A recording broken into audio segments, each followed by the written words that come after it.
Some of you suck at pro clubs. Have that. I'm here to try and help you guys improve, so let's get straight into this with a quick word from OneFootball, our sponsor. Download their app, link at the top of the description. I wouldn't promote it to you guys if I didn't use it myself. It's the best place to follow the beautiful game and it's totally free. So why not give it a try? Download it. So of course we are the biggest pro clubs channel in the world. We know a little bit about the game and we're going to get straight into this. There's stuff we need to talk about, from dispelling some early rumours to player builds and tips, the best traits that you need to be using, and how to improve. Some easy tips. This is going to be all in this video. Let's start off by dispelling the rumours. Now there's three big things that terrible players tend to talk about: average match rating, leaderboards, and your overall pros rating. Now these three things really do not determine whether you're a good player, and I'm going to tell you why. Starting off with the average match rating, it doesn't really make any sense because the game's so buggy. You could play in cam and get a terrible rating, or better still, centre back. You could keep a clean sheet in centre back. You could make 3 goal line clearances, 100 interceptions, 20 tackles. You're going to struggle to get a 10 out of 10 because the game's programmed like shit. I mean, we all know that. Whereas if you play in striker and you lose the ball 20 times, which I frequently do, and you get 3 goals, it's an automatic 10. A hat-trick is a 10. Therefore, with a positional bias affecting an average match rating, and that's just a little bit of detail, I could go further into it if I felt it was necessary, you really can't be looking at average match ratings and taking it too serious. That's stuff that you should have been doing on FIFA 13. That's how old school that is. There's better ways to tell if someone's a good player. We're going to get into them. Before we do that, there's 2 other rumours I want to dispel for you new players listening. The fact that the leaderboards play any role in whether a player is good or not is one of them. The leaderboards do not accurately depict whether somebody's good at pro clubs because they're based, again, on an overall played instead of an ability. The amount of games you play determine if you're going to be at the top of the leaderboards or the bottom. So somebody could play 20 games but be really, really good. And just because some awful players played 1,000 games, they're going to be ranked number 50 striker in the world. It doesn't necessarily mean that. Also, a lot of people in those leaderboards, I'm so sure some people are getting butthurt at this right now. A lot of people in the leaderboards have played so many games, they've scored a lot of goals, all in Division 10, so they've padded their stats. Their stats looking like 1,000 appearances, 7,000 goals, and you think, wow, it's amazing. They get to Division 8, they delete the club, they start again, they play in Division 10. There's really not a lot of skill in it. And I'd also go as far as saying I know for a fact that some accounts at the top of those leaderboards are shared accounts and they genuinely just take turns logging on to try and keep at the top of the leaderboards. For those of you that do that, please hit me up on Twitter and tell me why. There's better things to do in the world. The last of the 3 rumours that I want to dispel before I get into talking about player builds is rating. Rating, again, doesn't mean you're a good player. That only means you've played more. Okay, so somebody could play 500 games and somebody could play 50. The guy with 500 is going to be level 90. The guy with 50 is going to be level 85. And everyone who thinks that the 90 is automatically better, just grab your head, smash it into the desk and have a little rethink of how that all works. Right, let's get into the important stuff now, player builds. This channel has got a lot of them. Of course, I've just released my updated striker build. I've played a lot of pro clubs on this FIFA, and of course, all the way back, you guys know by now how much FIFA we've played pro clubs only. We know what the best builds are, and I've brought you striker and cam builds. I'm going to try and bring you more updated builds. Now, a few patches have come out, things have changed, but what's important is to check out other players' builds on YouTube. There's other YouTubers as well putting builds out with recommendations. Give everything a try, see what works for you. At the moment, striker-wise, you can click the video in the top right-hand corner. I'm rocking a 5'6" build and absolutely loving it. In the past, there's been different sort of metas that have been good. You've got like 6'2" striker. Last FIFA used to be quite good, especially on the early release. I remember being really into playing 6'6". Nowadays, heading is so bad, and the game seems to really revolve around agility, balance, ball control, and a little bit of turn of pace, that I like to play 5'6". Never played that small on a FIFA before. It's just what I feel like works for me when I'm playing in striker now. So I wouldn't really recommend being a tall striker. There's nothing you really gain because you can play as a target man. I'm sure if you've played more than 3 games of pro clubs, you've seen how bad the heading is on FIFA 20. It's absolutely terrible. So there's no point playing up there and thinking you're going to knock it down to people, because you're going to try and head it down to your teammate and it's going to fly out for a throw-in every single time. As I said, stick around here on the channel. Make sure you subscribe so you don't miss a single video, because we're going to be bringing you more player builds. We've got centre-back one on the way this week for the best builds on pro clubs. You're in the right place. You're listening to the right guy. or so I'm telling myself. Now, traits-wise, obviously goalkeeper stands alone, and it's a different sort of thing. Goalkeepers are screwed when it comes to traits. You've got like 6, and then you're done. The actual traits this FIFA are a bit weird. They've added more skill trees and traits basically to the game, increasing it to 130 different trait options, but they've kept the skill points the same at 110.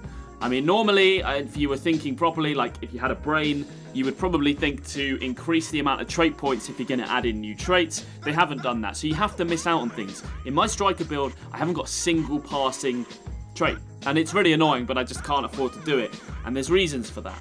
The weak foot, if you're playing in striker, you need it, so I have to put loads of points into volleys to get to a 4-star weak foot, and it means I have to sacrifice the passing.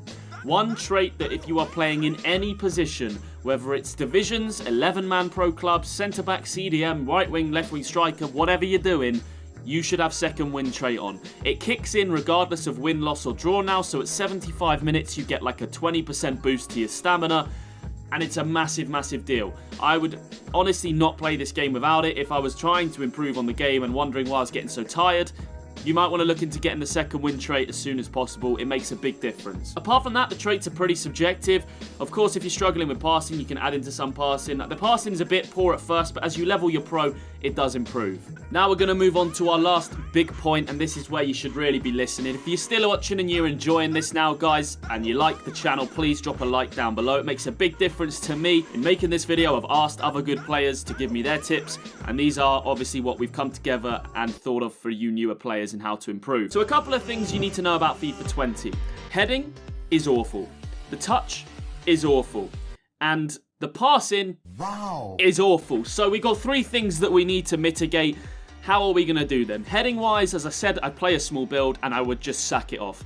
Just try to not head the ball. Stop crossing. There's no point. It's awful in this game. Fixing the bad touches. Okay, obviously you can put your skill points into ball control, and I really recommend doing so, but there's other ways to do it. I play with a lot of players who are new sometimes, and I see them sprinting into the ball. You guys need to make sure that you take your finger off of the sprint button when you're about to receive possession. If you sprint onto a pass, usually the touch is going to be awful unless you're high enough level or you're in on goal to let it run a little bit further. If you're playing especially in a midfield or a defensive role and the ball's coming towards you, you do not want to be sprinting. So just take your finger straight off of that sprint button as soon as you're about to receive possession. It will make a big difference to your game, and I know it sounds simple, but just get on tonight after watching this video and try to sprint a little bit less.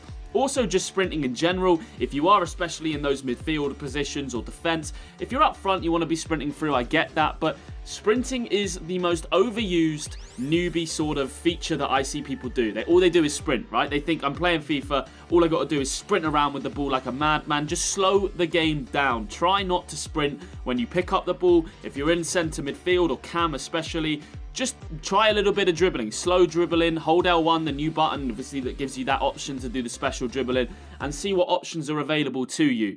Working off of that, if you're a new player struggling, keep in possession. Now, at the end of the game or half time, you can often check your stats, and a lot of new players don't do it.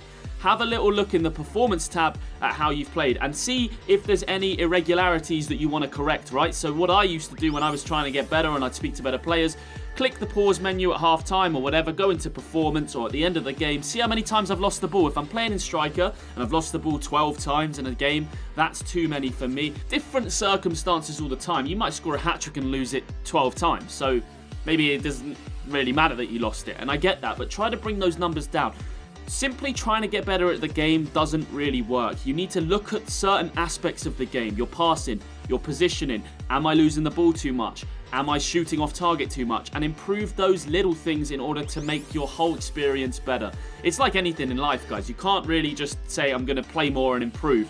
Don't just carry on doing the same things. Mix it up. Try to keep possession if you're losing it too much. If you're seeing your pass accuracy is below 80% most games, well, you need to improve your passing. So slow down, have a look, play the safer ball sometimes. Don't always look for the through ball, rushing it. These sort of things will make a big difference when you're trying to improve on a game mode like Pro Clubs. And Pro Clubs is quite difficult to improve in. You can improve yourself as a player, but if you're playing with dog shit, all your teammates are awful, then it's going to be difficult to really see an improvement. So try to play with better players. That doesn't mean sacking off your mates every time you want to play.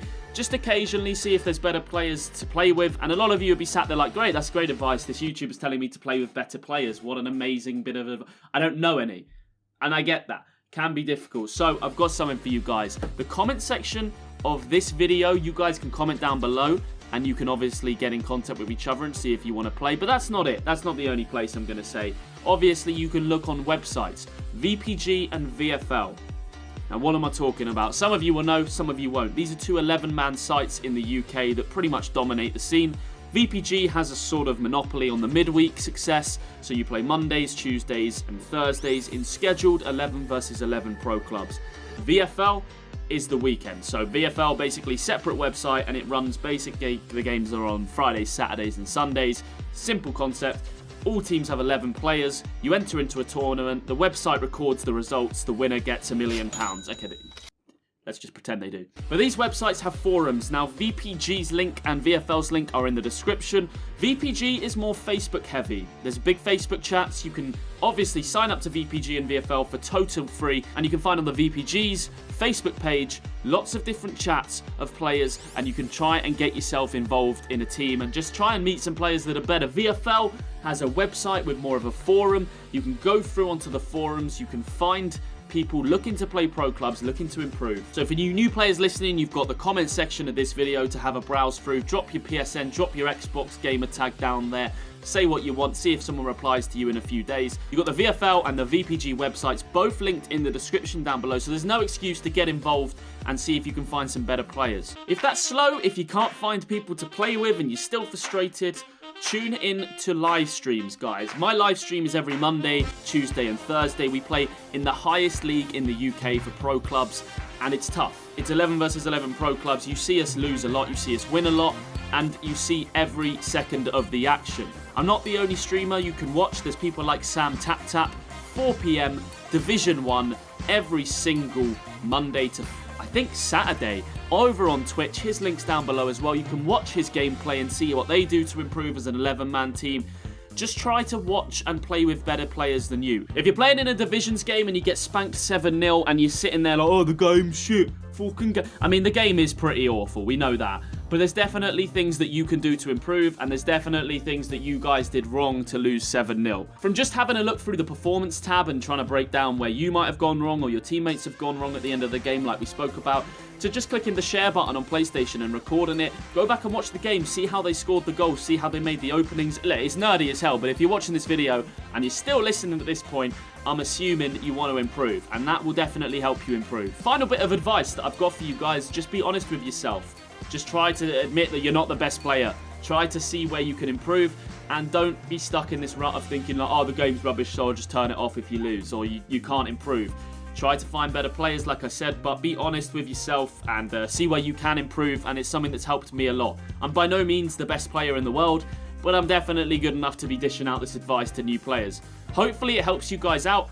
Thank you for watching. If you have enjoyed, please do drop a like on the video and subscribe to the channel. We are very close to 90,000 subscribers, and it would be amazing to get there.